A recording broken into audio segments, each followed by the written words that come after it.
Il a menti, oh, menti, oh, il a menti, oh. Le diable a menti et toutes ses attaques pour empêcher les desseins de Dieu dans ta vie vont s'annuler au nom de Jésus-Christ.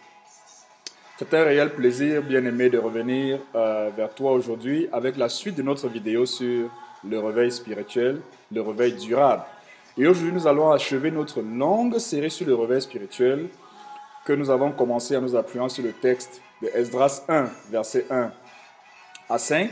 Nous allons achever ce thème aujourd'hui en parlant des finances. C'est un thème qui fait couler beaucoup d'encre, qui suscite beaucoup de frustration à cause du fait que le peuple de Dieu n'a pas été éduqué et enseigné sur la gestion financière qui glorifie le Seigneur dans les moments de réveil, dans les moments de croissance.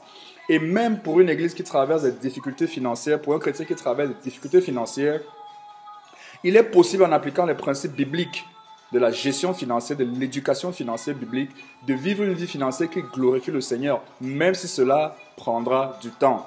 Alors, je voudrais que nous nous appuyions aujourd'hui sur le texte de 2 Corinthiens 9. Le texte de 2 Corinthiens 9, du verset 6 au verset 12. C'est le texte qui nous servira de noyau de référence pour appuyer l'enseignement biblique aujourd'hui porté sur Dieu, le réveil spirituel et les finances. Comme nous avons vu dans le texte d'Esdras, chapitre 1, du verset 1 au verset 5, lorsque Israël a été réveillé, a été poussé par le Saint-Esprit pour rentrer à Jérusalem, pour rebâtir le temple, Dieu a touché le cœur de Cyrus, qui a fait un édit demandant au peuple d'apporter des contributions financières qu'ils donneront aux Juifs pour qu'ils aillent reconstruire et rebâtir le temple. Ça, c'était le miracle financier que Dieu avait produit pour que le réveil spirituel puisse être nourri, pour qu'il y ait toutes les ressources financières et matérielles pour rendre le réveil possible. Aujourd'hui encore, dans les mouvements de réveil, que ce soit dans votre vie individuelle, dans votre famille, votre communauté ou dans une nation, Dieu veut produire ce type de miracle financier. Et le moyen par lequel il le fait, c'est en touchant les cœurs pour que les personnes donnent volontairement. Lisons le texte de 2 Corinthiens 9 à partir du verset 6. Sachez-le, celui qui sème peu moissonnera peu et celui qui sème abondamment moissonnera abondamment. Que chacun donne comme il l'a résolu en son cœur, sans tristesse ni contrainte, car Dieu aime celui qui donne avec joie. Et Dieu peut vous combler de toutes sortes de grâces afin que, possédant en toutes choses de quoi satisfaire à tous vos besoins, vous ayez encore en abondance pour toute bonne œuvre. Selon il est écrit, il a fait des largesses et il a donné aux indigents, sa justice subsiste à jamais. Celui qui fournit de la semence au semeur et du pain pour sa nourriture vous fournira et vous multipliera la semence, et il augmentera les fruits de votre justice. Vous serez de la sorte enrichis à tous égards pour toute espèce de libéralité, qui par notre moyen feront offrir à Dieu des actions de grâce, car le secours de cette assistance, non seulement pour vos besoins des saints, mais il est encore une source d'abondance de nombreuses actions de grâce envers Dieu. Et voilà le texte qui nous sert donc de référence. Ce que je vais appeler le principe de la semence et de la récolte.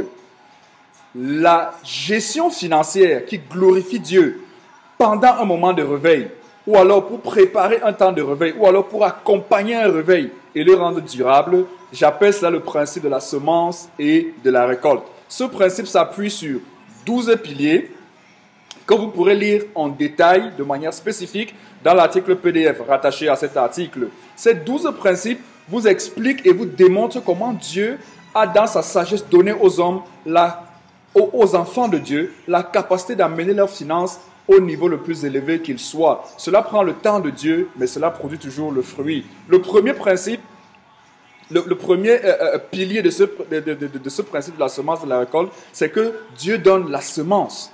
Dieu donne à chaque enfant de Dieu la source d'entrée financière, la source de revenus au travers duquel la personne va donner. C'est pourquoi il est capital et important de prier pour des emplois dans l'Église, de prier pour la prospérité, que les enfants de Dieu aient des ressources d'entrée financière, car ce sont ces revenus qui vont servir d'entrée financière d'argent qui seront après réinvestis dans l'Évangile. Le deuxième principe, c'est que Dieu veut que je sème dans la bonne terre. Nous voyons dans Matthieu 13, du verset 1 au verset 9, qu'il y a 4 types de terre. Nous devons faire attention de ne pas semer dans la mauvaise terre. Nous devons semer dans la bonne terre.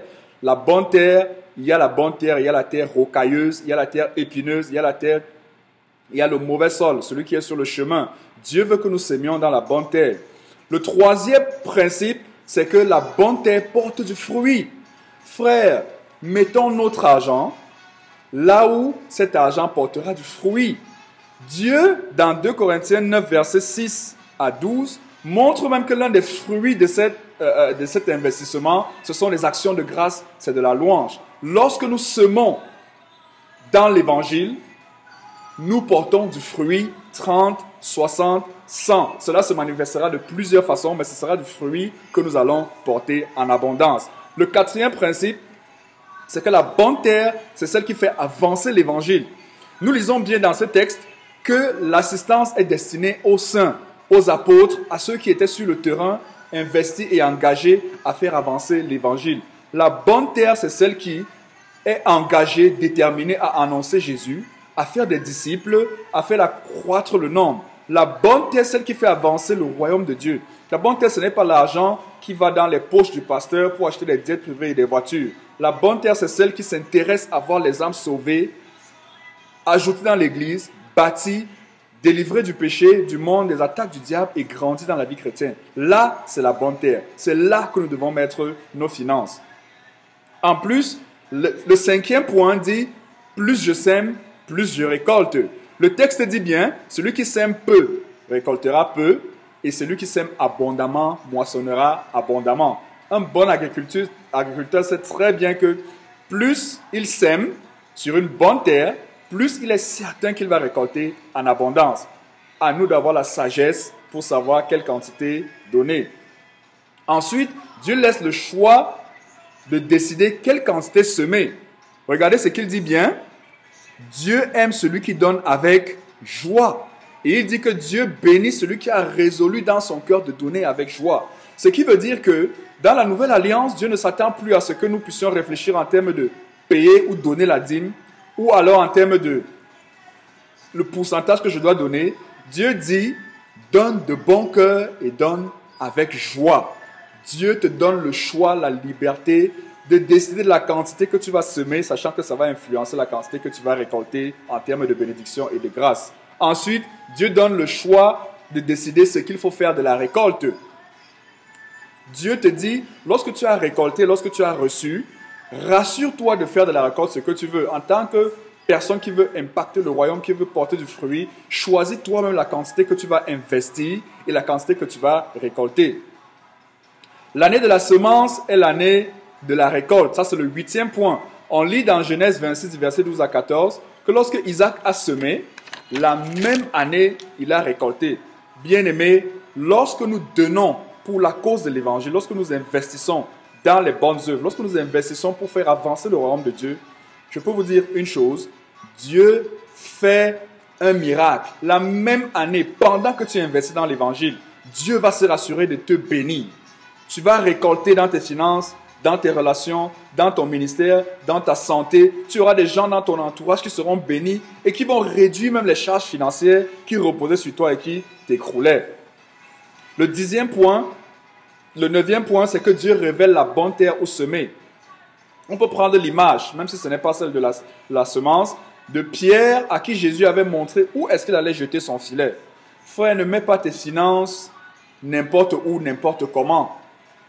Observe les ministères et dis, Seigneur, montre-moi où tu veux que je mette mon argent. C'est vrai. Le 11e point dit que tu sèmes là où tu es enseigné. Parce que le fait que tu reçoives ministère quelque part, que tu es enseigné de la parole et que tu grandis spirituellement, c'est la preuve que ce ministère-là est en train d'apporter la vie et la bénédiction. C'est pourquoi vous voyez, dans le texte de 2 Corinthiens 9, Paul dit que c'est l'assistance destinée aux saints. Ces apôtres qui les avaient enseignés, les avaient bâtis, c'est vers eux qu'il fallait donner. Et la Bible dit même qu'il faut mettre une partie de ces biens à la disposition de celui qui nous enseigne. Donc vous investissez la terre que Dieu va te montrer, où tu vas semer, c'est en fait la terre de celui qui est en train de t'enseigner la parole de Dieu, qui est en train de t'édifier. S'ils sont plusieurs, prie pour que le Seigneur te donne la sagesse pour savoir comment investir tes finances dans ces différents ministères. Et le Seigneur t'accordera de porter du fruit là où tu as semé par le passé. Ça, c'est le point 10. J'avais déjà avancé au point 11. Tu portes du fruit où tu as semé dans le passé. Prenons seulement le cas des études. Le niveau académique où tu te trouves aujourd'hui, le niveau dans ta profession, dans tes relations, regarde très bien, tu te rendras compte que ce sont des domaines dans lesquels tu as eu à investir. Tu as eu à y mettre du temps, de l'argent ou de l'énergie. Et il y a eu un retour, comme un retour sur investissement. C'est la même chose avec le principe financier, spirituel dans la maison de Dieu. Là où tu sèmes, tu vas récolter. Et je veux te rassurer d'une chose.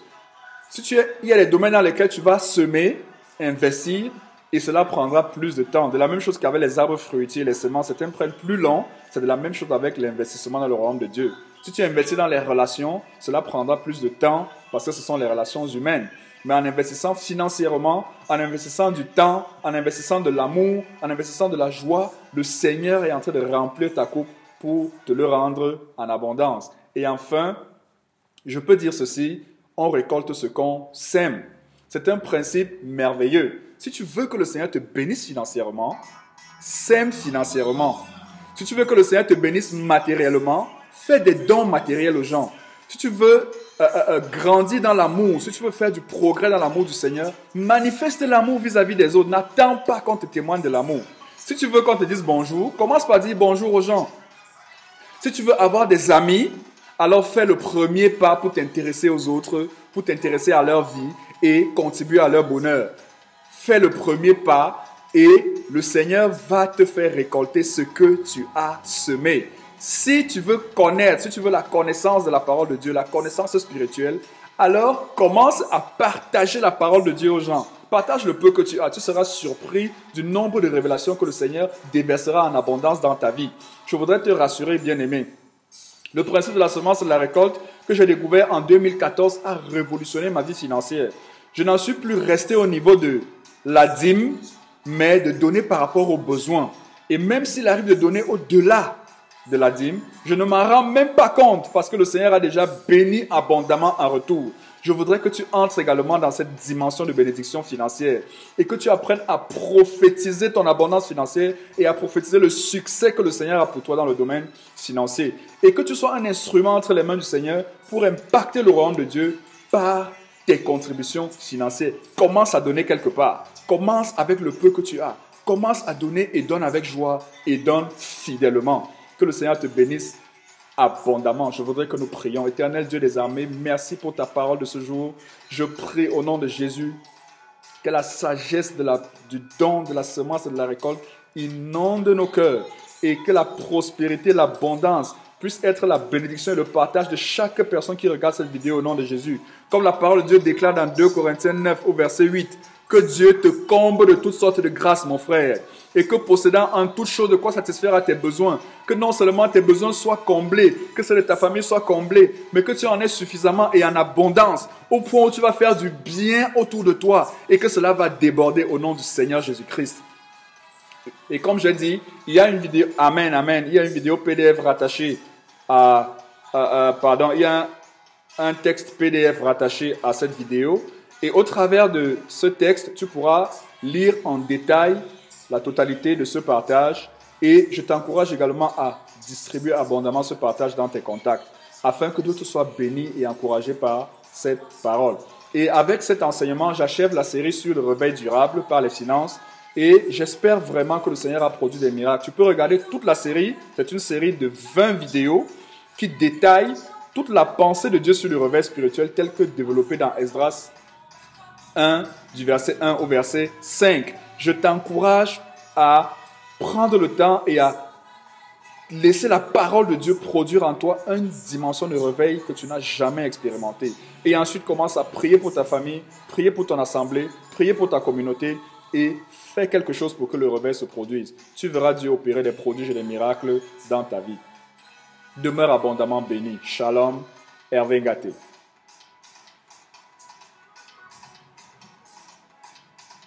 Je sais que mon Rédempteur est vivant. Il se lèvera, il parlera en faveur de tes finances au nom de Jésus-Christ. Amen.